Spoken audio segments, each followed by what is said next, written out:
My son said, "From today, you will pay rent for the room you're living in." His wife nodded in support. I just smiled. He didn't know that the house was actually. I'm glad you're here with me. Please like this video and listen to my story till the end, and let me know which city you're listening from. That way I can see how far my story has traveled. My life had been quiet and predictable for the past 3 years, ever since my husband Robert passed away. I lived in our family home, a modest 2-story house in suburban Ohio that we'd bought 30 years ago when our son Michael was just 5. The mortgage had been paid off for over a decade. I spent my days tending to my garden, volunteering at the local library, and video calling with my daughter Susan, who lived in California with her own family. Michael had always been my cautious child. Where Susan was adventurous and independent, Michael needed structure, approval, guidance. After college, he'd married Jessica, a sharp-tongued woman with perfectly manicured nails and an MBA she mentioned in every conversation. They'd struggled financially for years, bouncing between rental apartments, and I'd helped them more times than I could count. Last year, when they lost their lease, I'd offered them my spare bedroom. "Just until you get back on your feet," I'd said. That was 14 months ago. At first, everything seemed fine. Jessica cooked elaborate dinners, Michael mowed the lawn without being asked, and we'd watch old movies together on Friday nights. But gradually, things shifted. Jessica started rearranging my kitchen cabinets without asking. Michael began making comments about how I wasted electricity by leaving lights on. Small criticisms wrapped in concern. I told myself they were stressed, that finding a new place was taking longer than expected. Then came the dinner that changed everything. It was a Tuesday evening in late September. I'd made pot roast, Michael's childhood favorite. We were seated around the dining table, the same oak table where I'd served thousands of family meals, when Michael cleared his throat in that particular way that meant he'd rehearsed something. "Mom, we need to talk about the living situation," he said, not meeting my eyes. I set down my fork. "Of course, dear. Have you found a new apartment?" Jessica's laugh was sharp, brittle. "Found a new apartment? Margaret, we've been thinking. You have this entire house to yourself. Well, you did. It's too much for one person to maintain." "I manage just fine," I replied, keeping my voice steady. Michael shifted uncomfortably. "The thing is, Mom, with today's real estate market, it doesn't make financial sense for us to rent elsewhere when you have all this space. We've been contributing to groceries and utilities, but we think it's time to formalize the arrangement." I felt something cold settle in my stomach. "Formalize?" "Starting next month," Jessica said, leaning forward with a smile that didn't reach her eyes. "You'll need to pay rent for your bedroom. We've calculated fair market value for a single room in this area. $800 per month should be reasonable." The words hit me like ice water. Pay rent? In my own home? "Jessica, I don't understand. This is my house. Robert and I—" "Actually," Jessica interrupted, pulling out her phone, "we've been doing research. In most states, when adult children provide care and housing management for elderly parents, certain legal considerations come into play. We're not asking for much, Margaret. Just your fair share." Michael finally looked at me, and what I saw in his eyes made my heart sink. Not cruelty, but weakness. He was letting this happen. My son, whom I'd raised, sacrificed for, loved unconditionally, was nodding along with his wife's absurd demands. "This is ridiculous," I said quietly. "I own this house. My name is on the deed." "For now," Jessica replied, her voice honey-sweet and venomous. "But you're getting older, Margaret. You forget things. Last week you left the stove on. What if something happened to you? Michael is your only son in the state. It would be so much simpler if we made this official. If you signed the house over to us, you wouldn't have to worry about property taxes, maintenance, any of it. We'd take care of everything, and you could just live here peacefully. I looked at my son, waiting for him to defend me, to tell his wife she was being unreasonable. Instead, he reached over and patted my hand. Think about it, Mom. No pressure. But the rent starts December 1st. I smiled then. I actually smiled. Because in that moment I understood everything with perfect clarity. They didn't know. After all these years, after all those conversations about the house, about Robert's careful planning, they had no idea about the trust, the legal protections, the ironclad documentation my husband had insisted on. They thought I was just a confused old woman they could manipulate. They had no idea what was coming. That night, I lay awake in my bedroom, in my house, and counted everything I'd lost. Not possessions, people, trust, the illusion that blood meant loyalty. Robert had died 3 years ago, but I'd never felt more alone than I did in that moment. My daughter Susan was thousands of miles away, busy with her own life, her own children. We talked, yes, but would she believe me if I told her what Michael was doing? Would she think I was exaggerating, becoming paranoid in my old age? The doubt crept in like fog. I thought about my friends from the library, from church, from the neighborhood. What would they say if I told them my son was demanding rent? Some would be sympathetic, surely. But others? I could already hear the whispers. Well, he does live there too now. Maybe it's fair. She's getting older, you know. Maybe she's not seeing it clearly. The fear was real, sharp, immediate. What if they succeeded? What if somehow, through manipulation or legal trickery, they actually managed to take my home? I had my pension, yes, and Social Security. But $800 a month would devastate my budget. I'd have nothing left for medications, for the small pleasures that made life bearable. I'd become completely dependent on them. Was that their plan? Make me financially desperate so I'd have no choice but to sign over the house? I got out of bed at 2 a.m., my hands shaking slightly, and went to Robert's old study. We'd converted it to a guest room when Michael moved in, but I knew where everything was. The filing cabinet in the closet, second drawer down. Inside were folders organized with Robert's meticulous precision: deed, insurance, medical records, legal documents. I pulled out the folder labeled Trust and Estate. Robert had been an accountant, careful and thorough in all things. When we paid off the mortgage, he'd insisted we set up a revocable living trust. If something happens to me, he'd said, I don't want you dealing with probate, with complications. Everything will be protected. I spread the documents across the small desk, turning on the reading lamp. My eyes scanned the familiar pages, and with each paragraph, something hard and cold formed in my chest. Not anger, not yet. Something sharper. Clarity.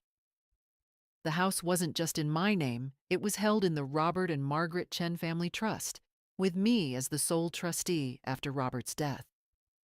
Michael and Susan were listed as beneficiaries, yes, but only after my death. During my lifetime, I had complete control. The trust explicitly stated that no beneficiary had any claim or interest in the property until distribution occurred.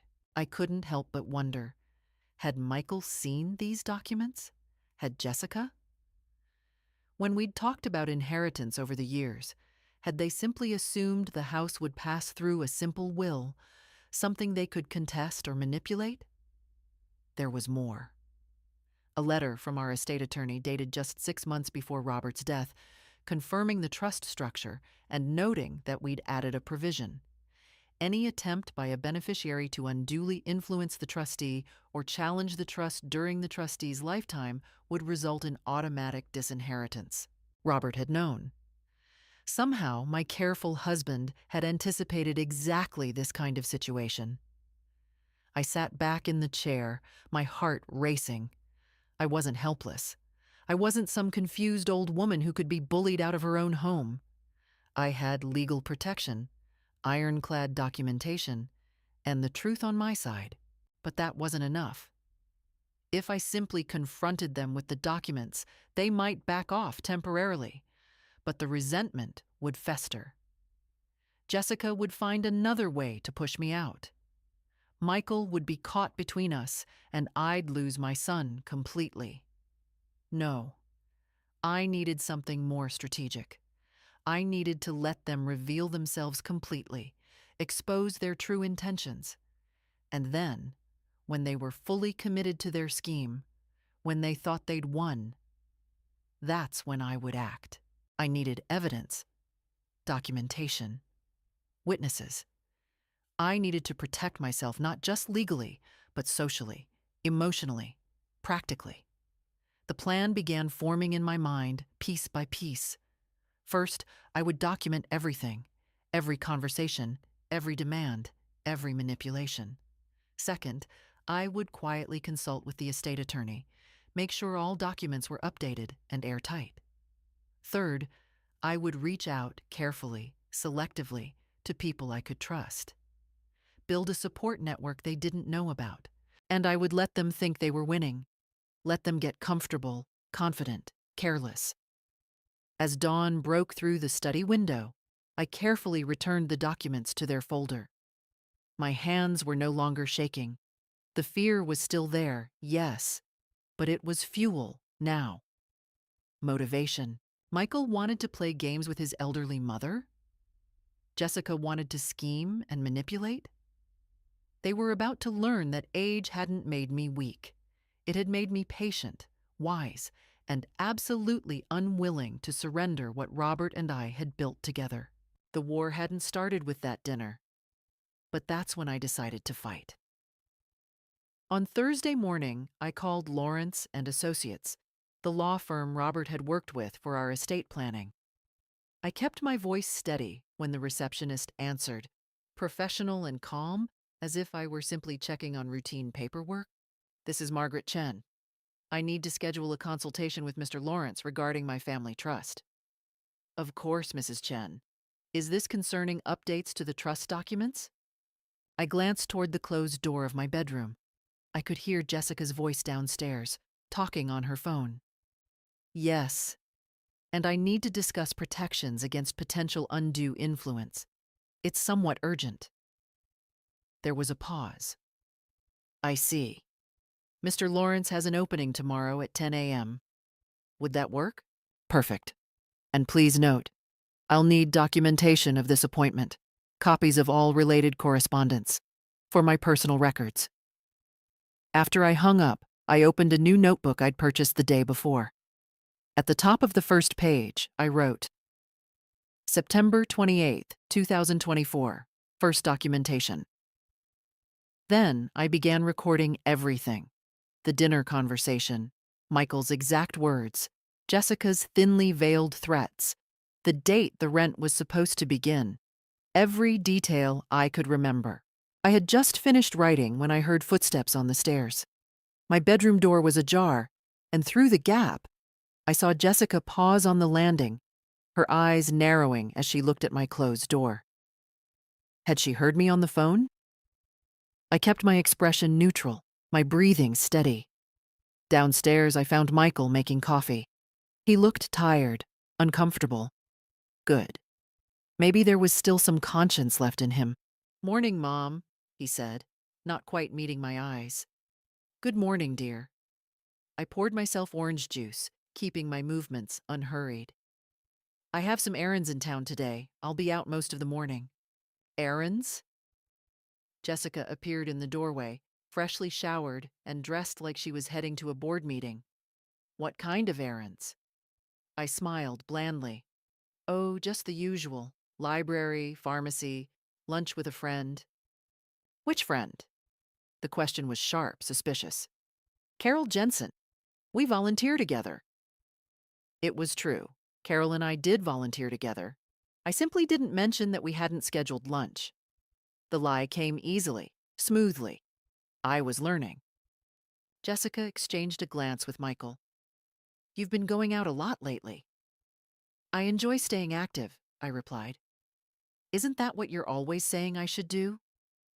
Not stay cooped up in the house? I could see the frustration in Jessica's expression. She wanted to object but couldn't, without revealing her desire to monitor my movements.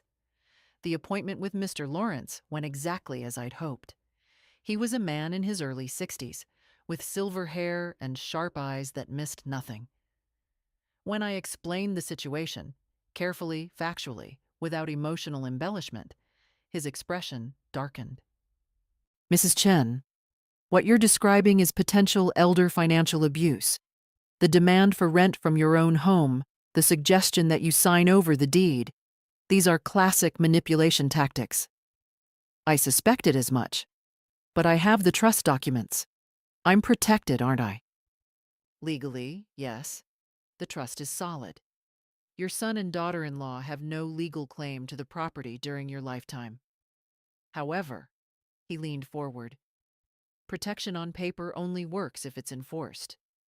If you were to be intimidated into signing a quitclaim deed, or if they managed to have you declared incompetent. My blood ran cold. Could they do that? They could try.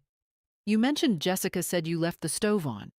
If they build a case that you're no longer capable of managing your affairs, they could petition for guardianship. It's not easy, but it's possible. What do I need to do? Mr. Lawrence pulled out a legal pad. First, we document everything.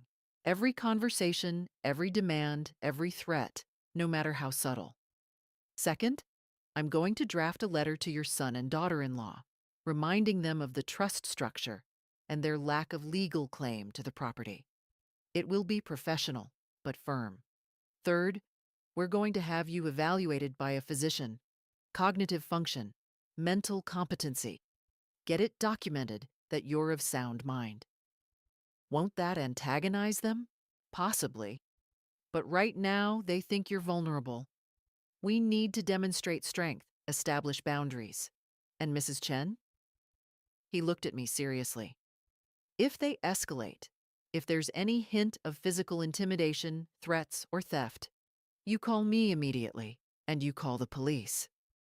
I left his office with a folder full of documents and a copy of the letter he would be sending to Michael's attention. My hands were steady now. This was real. This was happening. But when I got home, I knew immediately that something had changed. The house was too quiet. Jessica's car was in the driveway, but there was no sound of television, no voices. I found them in the dining room, sitting at the table with papers spread out in front of them. They looked up when I entered, and Jessica's smile was triumphant. Margaret, we need to talk about your finances. My stomach clenched. Excuse me? Michael looked miserable. Mom, we found your bank statements in the recycling bin. We were just trying to help organize the house and... You went through my recycling? That's not the point, Jessica interrupted. The point is, we can see exactly how much you're spending. Your pension and Social Security combined give you almost $3,200 per month. You can easily afford $800 in rent. In fact, you've been quite wasteful with your money. I stared at her, understanding dawning. They'd been planning this, gathering information, building their case. You had no right to look at my financial documents. We have every right, Jessica snapped. We live here. We support you. Michael is your son. He has a responsibility to make sure you're managing your money properly. And frankly, Margaret, you're not. Look at this. She held up a statement.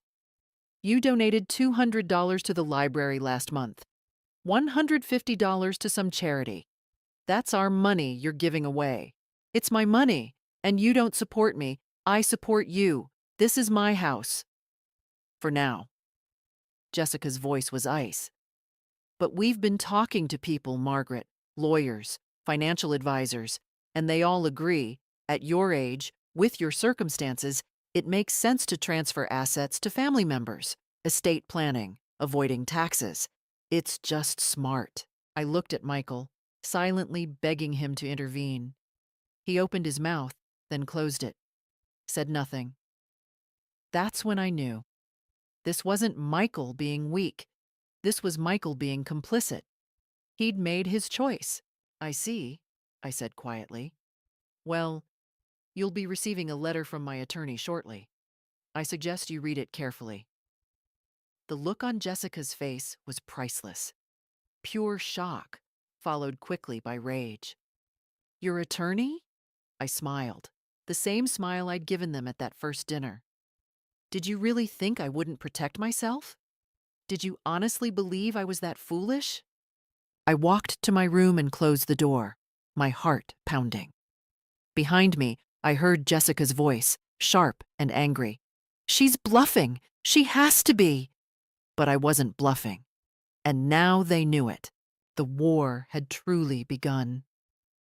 The letter from Mr. Lawrence arrived by certified mail on Monday morning. I watched from my bedroom window as Michael signed for it, his hand shaking slightly. Jessica appeared at his shoulder immediately, snatching the envelope from his hands. I didn't go downstairs. I waited. The explosion came within minutes. Jessica's voice carried through the entire house, shrill and furious.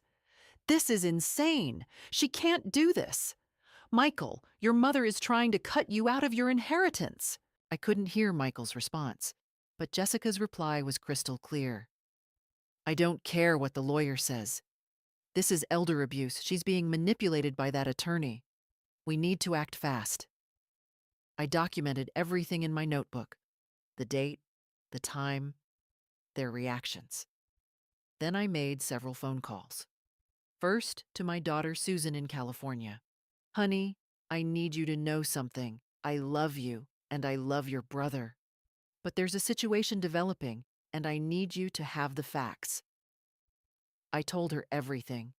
Susan's initial disbelief turned to anger, then resolve. Mom, I'm booking a flight. I'll be there this weekend. You don't have to. Yes, I do. You shouldn't face this alone. My second call was to Carol Jensen, my volunteering friend. I was honest with her. Carol, I hate to ask, but I need someone who can witness conversations, someone who can confirm I'm of sound mind if it ever comes to that. Would you be willing to visit regularly? Margaret, of course. I had a feeling something was wrong. You've seemed stressed lately. What do you need? Just your presence, maybe once or twice a week. And if you notice anything concerning, anything at all, I need you to document it. Consider it done.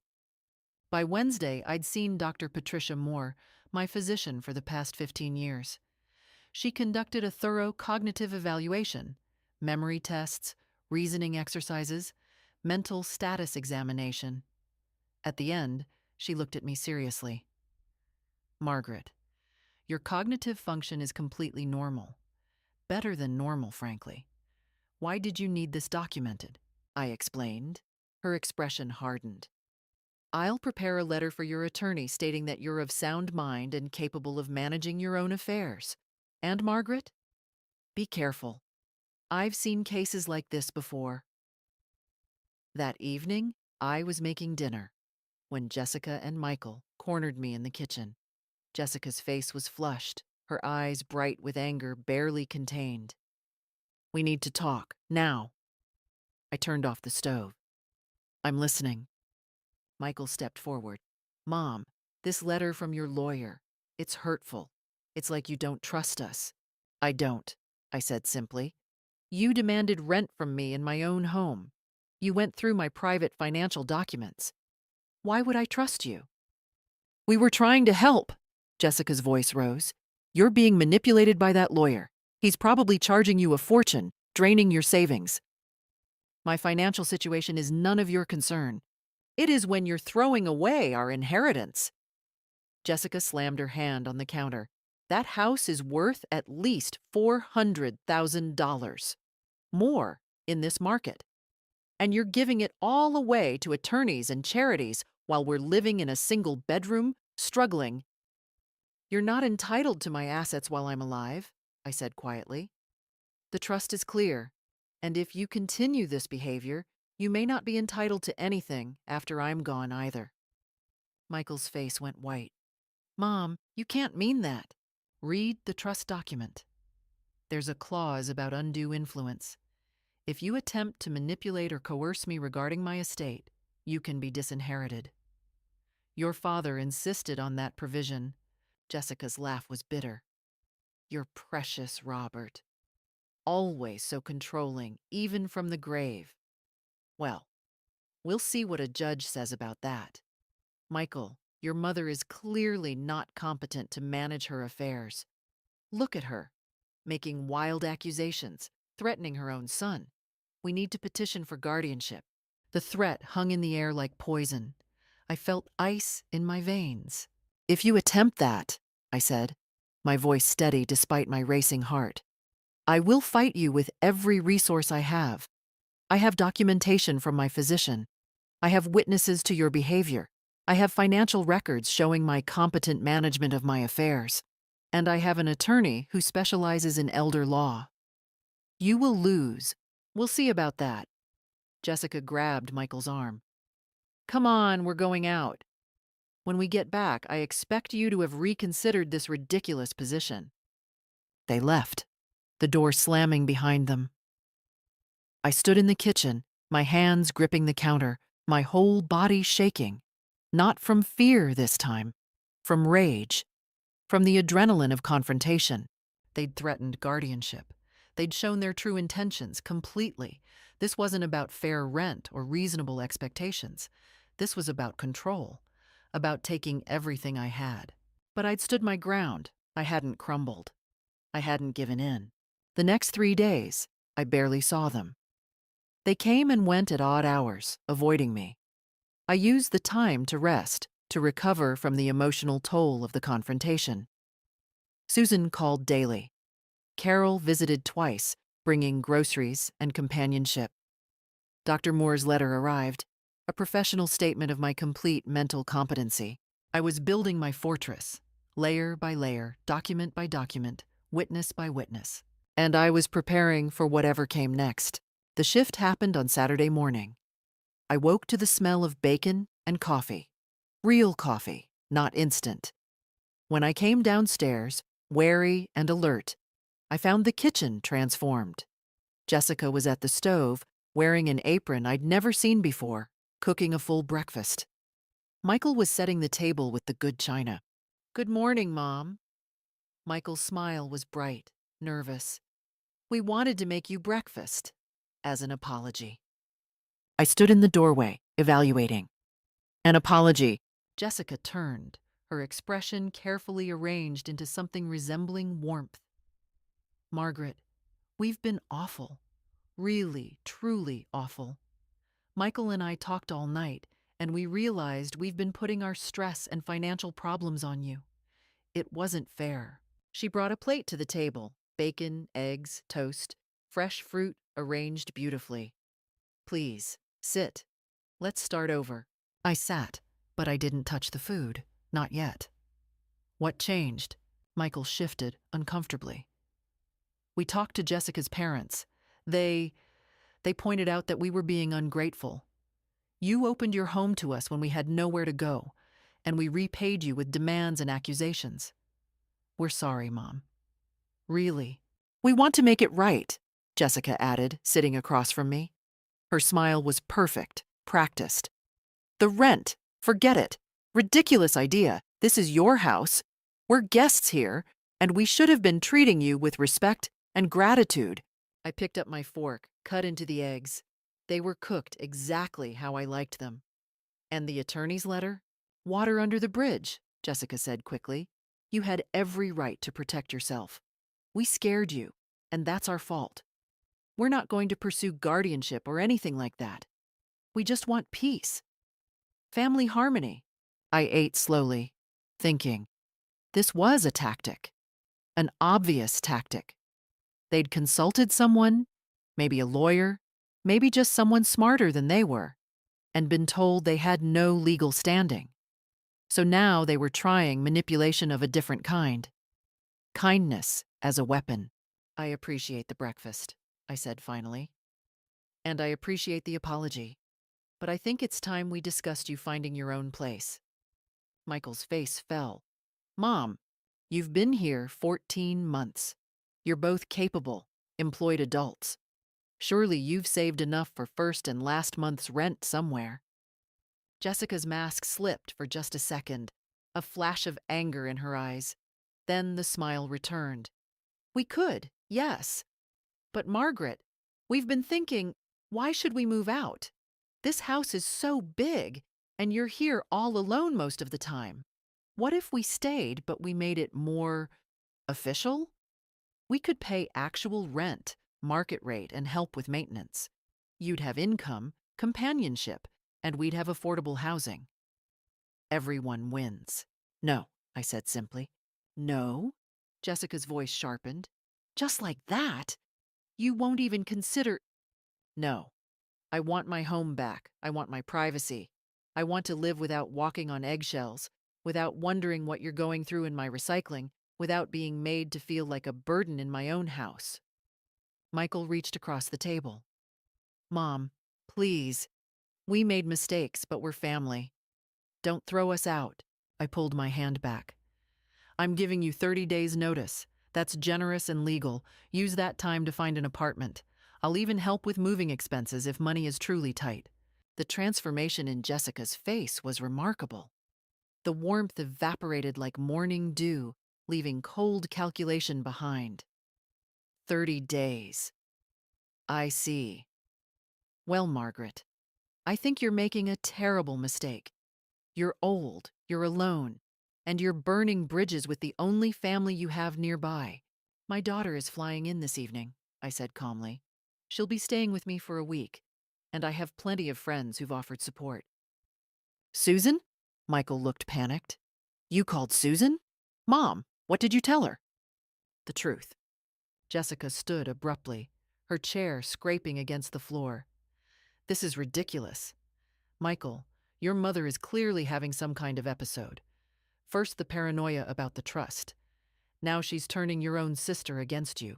I haven't turned anyone against anyone. I simply told Susan what's been happening. She chose to come support me. The doorbell rang. Jessica and Michael exchanged glances. I rose, unhurried, and went to answer it. Carol stood on the porch, holding a casserole dish. Good morning, Margaret. I brought that chicken dish you liked. Thought we could have lunch together today. She looked past me into the house, her gaze sharp and assessing. Oh, I'm sorry. Are you entertaining?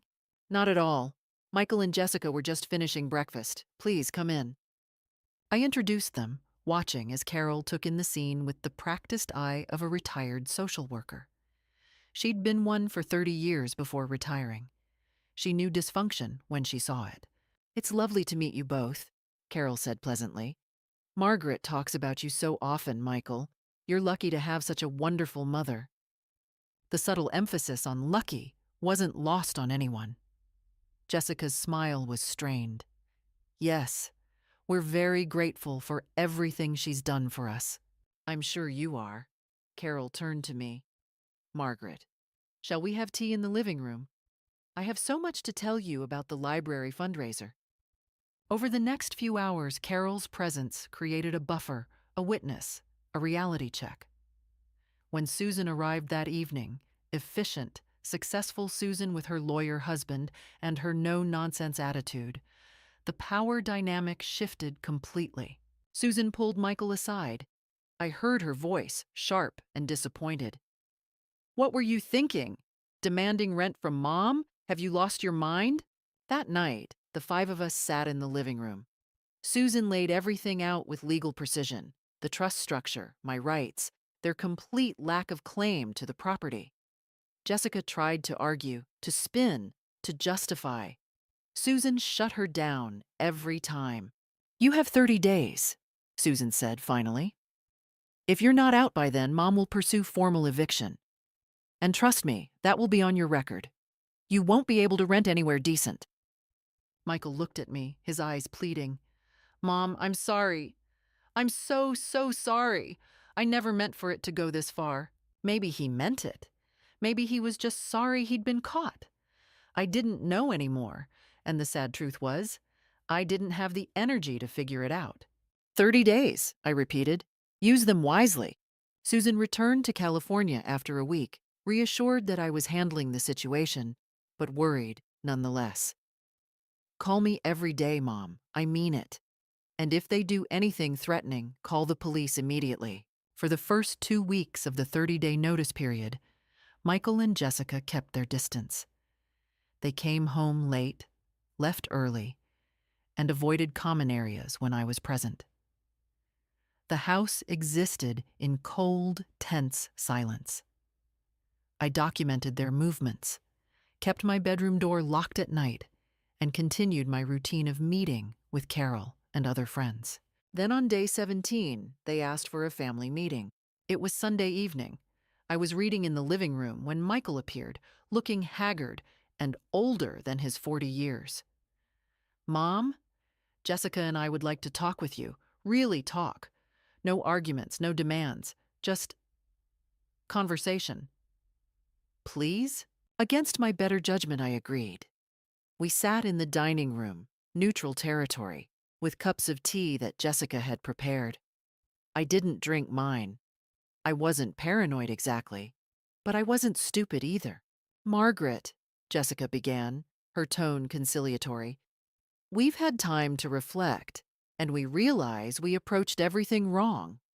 We were stressed, scared about our financial situation, and we lashed out at the wrong person. You've been nothing but generous. I appreciate you saying that. The thing is, Michael continued, we've been looking at apartments, and the market it's brutal. Everything is so expensive. Anything we can afford is either too far from our jobs or in neighborhoods that aren't safe. We're trying, but we need more time, Jessica interrupted. Just another 60 days. 3 months total. That will give us enough time to save more for a deposit, to find something suitable. And during that time, we'll pay you rent, real rent. Whatever you think is fair. I looked at them both, seeing the calculation behind Jessica's eyes, the weakness in Michael's posture. The answer is no. Jessica's smile tightened. Margaret, be reasonable. We're not asking for charity. We'll pay our way. You've had 14 months to save money. What have you been doing with your income all this time? The question hung in the air. Michael looked away. Jessica's expression hardened. That's none of your business. Then my decision is final. You have 13 days left. I suggest you use them productively. Jessica stood abruptly. You know what your problem is, Margaret. You're bitter. You've been bitter since Robert died, and you're taking it out on us. You don't want family around because you want to play the lonely widow, the martyr. Jessica... Michael reached for her arm, but she shook him off. No, she needs to hear this. You sit in this big house all alone, hoarding it like some jealous dragon. Your own son needs help, and you'd rather throw him out on the street than show a shred of compassion. What kind of mother does that? I stood slowly, my voice quiet but firm.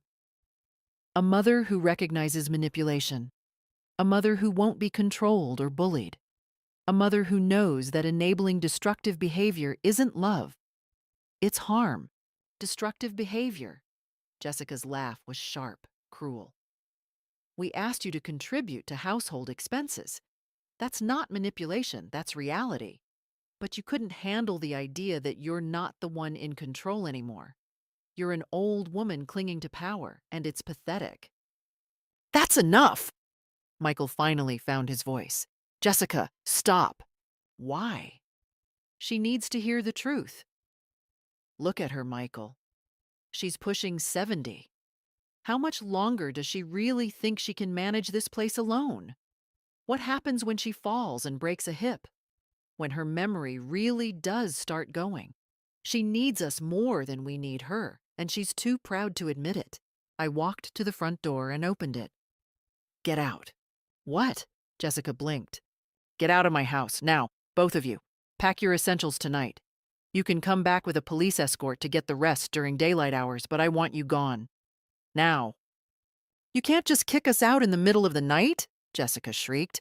That's illegal. Actually, you've been given proper notice. You're now trespassing. Leave, or I call the police. Your choice. Michael looked torn, frightened. Mom, please. You chose her, I said, looking at my son. Over and over, you chose her. You stood by while she insulted me, threatened me, tried to steal my home. You don't get to call me Mom in that pleading voice and expect me to crumble. Leave. Jessica grabbed her purse, her face twisted with rage. This isn't over. You think you've won? We'll sue you for illegal eviction. We'll tell everyone in this town what you're really like. You'll do what you need to do, and I'll do the same. Goodbye, Jessica. They left, finally, Michael, casting one last desperate look over his shoulder. I closed the door behind them, locked it, and stood in the sudden silence of my house. My hands were shaking, my heart was pounding. But I'd done it. I'd stood firm. I'd protected myself. I called Susan immediately. They're gone. They'll probably come back for their things, but they're gone. Mom, are you okay? Are you safe? I'm fine. I'm better than fine. I'm free. I called Mr. Lawrence next, leaving a message about the evening's events. Then I called Carol, who offered to come over immediately. I declined. I needed this night alone, needed to sit in my own house, my own space, and feel the weight of what I'd accomplished. For the first time in months, I slept deeply, peacefully, without fear of what might happen while I was vulnerable. Michael and Jessica returned 3 days later with a police officer and a moving truck. I'd expected this. Mr. Lawrence had advised me on the proper procedure. I remained calm, civil, documenting everything with my phone's camera. The officer, a young woman named Ramirez, spoke to me respectfully. Ma'am, they have a right to collect their belongings. Are you willing to allow that? Of course. I have a list of their possessions. Nothing else leaves this house. Jessica's eyes narrowed. A list? You inventoried our things. I documented everything in the house that isn't mine. Standard procedure in an eviction. They loaded their belongings in tense silence. Michael looked defeated, broken. Jessica looked murderous. When they finished, Jessica turned to Officer Ramirez. I want to file a report. Elder abuse. This woman has been displaying signs of dementia, and her daughter manipulated her into throwing us out so she could inherit everything. I felt a chill, but Mr. Lawrence had prepared me for this. I pulled out a folder from my bag. I'd been carrying it everywhere for days. Officer, I have documentation here from my physician confirming my mental competency, evaluated just 3 weeks ago. I also have documentation of the demands made by my son and daughter-in-law, including their requirement that I pay rent in my own home, their attempts to access my financial information without permission, and their threats to pursue guardianship. Officer Ramirez looked through the papers. Ma'am, this looks pretty comprehensive. Do you feel you're in danger? Not physically, but financially and emotionally, yes. They've attempted to manipulate me into signing over my property. Jessica's face flushed. That's a lie. Michael is her son. He has every right to be concerned about her welfare. This house is falling apart. She can't maintain it alone. We were trying to help, and she twisted everything. Officer, I interrupted quietly, would you like to see the certified letter my attorney sent them, outlining the structure of my family trust and their complete lack of legal claim to this property? Or the messages Jessica sent to my daughter, threatening to make sure that bitch regrets this? Jessica went white. You have my messages? Susan forwarded them to me. All of them, including the ones where you discussed hiring a lawyer to have me declared incompetent, the ones where you calculated the value of my estate, the ones where you joked about how the old bat won't last much longer anyway. Michael looked at Jessica with horror. You said what? I was angry. She was destroying our lives. She was protecting herself, Officer Ramirez said firmly. Ma'am, I don't see any basis for an elder abuse claim here. In fact, from what I'm seeing, you two might want to be careful about your own legal exposure. Attempting to coerce someone into signing over property, threats of false guardianship claims, those are serious matters. We're done here, I said. Please leave my property and don't return. But the real confrontation came 2 weeks later, when I received a letter from an attorney representing Michael and Jessica. They were challenging the family trust, claiming undue influence by Robert, claiming that I was mentally incompetent when the trust was created, claiming that the disinheritance clause was invalid. Mr. Lawrence's response was swift and devastating. We filed a motion for summary judgment, attaching every piece of evidence I'd collected. The recordings of conversations, legal in our one-party consent state, the messages, the physician evaluations, the witnesses' statements, the timeline of events. The hearing was held on a gray December morning. I sat in the courtroom with Susan on one side and Mr. Lawrence on the other. Michael and Jessica sat across the aisle with their attorney, a harried-looking man who clearly hadn't expected such thorough documentation. The judge, a woman in her 50s with steel gray hair and sharp eyes, reviewed the evidence. She asked Michael and Jessica's attorney several pointed questions, which he struggled to answer. Then she turned to me. Mrs. Chen, you created this trust with your late husband in 2012, correct? Yes, Your Honor. At that time, were you coerced in any way? No, Your Honor. My husband and I made the decision together, with legal counsel, to protect our assets for our future and our children's inheritance. And the clause regarding undue influence, whose idea was that? My husband's. He worked in accounting and had seen cases where family members pressured elderly relatives. He wanted to ensure I would be protected if anything happened to him. The judge looked at Michael. Mr. Chen, do you have any evidence, any actual evidence, that your mother lacks mental capacity? Michael's attorney started to speak, but the judge held up her hand. I'm asking your client, counselor. Michael looked at me, then away. No, Your Honor. My wife and I, we made mistakes. We were stressed about money and we pushed too hard. But my mother she's competent. Sharp, actually. Always has been. Jessica hissed something, but Michael ignored her. The judge's expression softened slightly. Mr. Chen, I appreciate your honesty. However, the evidence presented shows a pattern of financial manipulation, threats, and attempts to coerce your mother into surrendering her property. The trust is valid. The disinheritance clause is valid. And frankly, based on what I've seen, you're fortunate your mother isn't pursuing criminal charges for elder abuse. She brought her gavel down. Motion granted. The trust remains intact. Case dismissed. In the hallway afterward, Jessica turned on Michael. You weak, pathetic. You just gave up. You let her win. She already won, Michael said quietly. She won because she was right, and we were wrong. I'm done, Jessica. I'm done with schemes and shortcuts and trying to take what isn't ours. He walked away from her, toward me. I stood very still, waiting. Mom, he said, his voice breaking. I don't expect forgiveness. I don't deserve it. But I want you to know. I see now what I did. What we did. And I'm sorry. I'm so sorry. I looked at my son. My boy who'd once brought me dandelions, who'd cried in my arms after his first heartbreak, who'd somehow lost his way. I know you are, I said. But sorry doesn't undo the damage. Maybe someday, Michael. Maybe someday we can rebuild. But not today. I walked past him, out into the winter sunlight, with Susan's hand in mine. I'd won.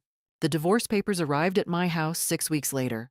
Michael was listed as the recipient, but they'd been forwarded from his last known address, which turned out to be his car. He'd been living in his vehicle for 2 weeks after Jessica threw him out of the cheap motel they'd been staying in when their money ran out. Susan opened the envelope by accident, thinking it was for me. She called immediately. Mom, Michael and Jessica are getting divorced. Did you know? No, but I'm not surprised. Their relationship was built on greed, not love. Take away the money motivation, and there was nothing left. There's more. Jessica has apparently left the state.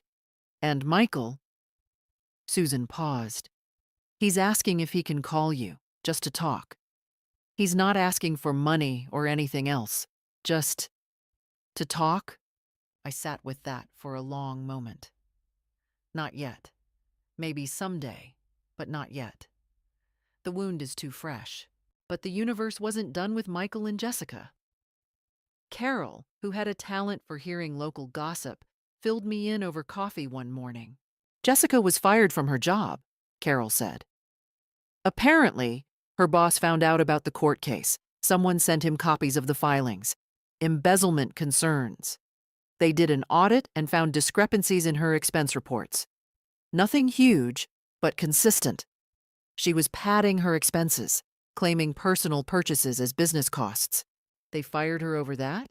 Fired her, and they're pursuing legal action. She can't get another job in her field. Word travels fast in corporate accounting circles. Last I heard, she moved back to her parents' place in Idaho. They're not happy. They knew about what she tried to do to you, and they're ashamed.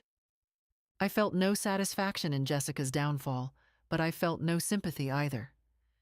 She'd made her choices. Michael's situation was more complex. After the divorce was finalized, he lost his own job, not for misconduct, but for performance issues. The stress of everything had destroyed his focus. He'd spent weeks living out of his car, too proud to ask for help, too ashamed to face anyone who knew what he'd done. Finally, he'd swallowed his pride and called Susan. She'd helped him find a tiny studio apartment and a job in warehouse logistics. Nothing glamorous, but honest work. She'd done it without telling me, respecting my need for space and time. Meanwhile, my life transformed in ways I hadn't expected. The house felt like mine again. I cleaned every room, removing traces of Michael and Jessica's presence.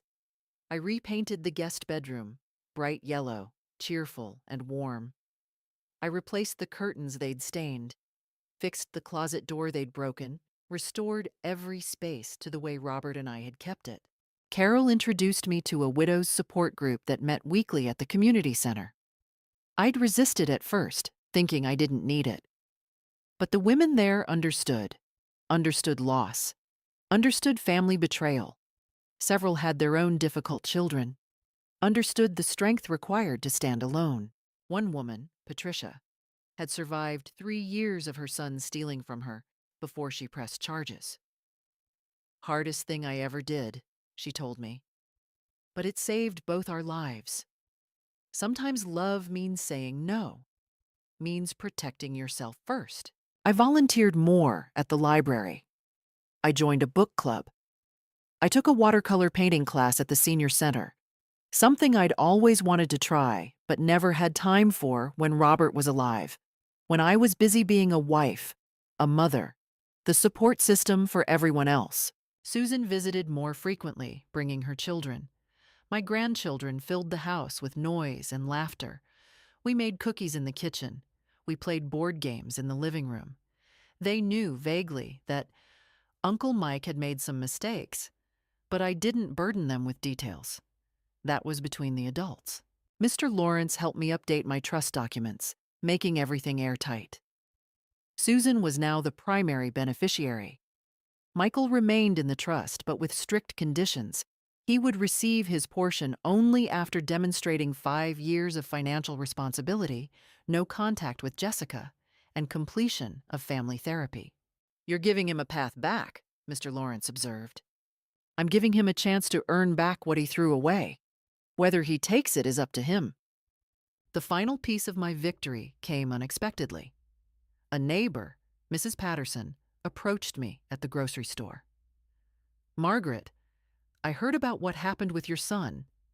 I want you to know, I think you're incredibly brave. My sister went through something similar, and she didn't have the strength to fight back. She lost everything.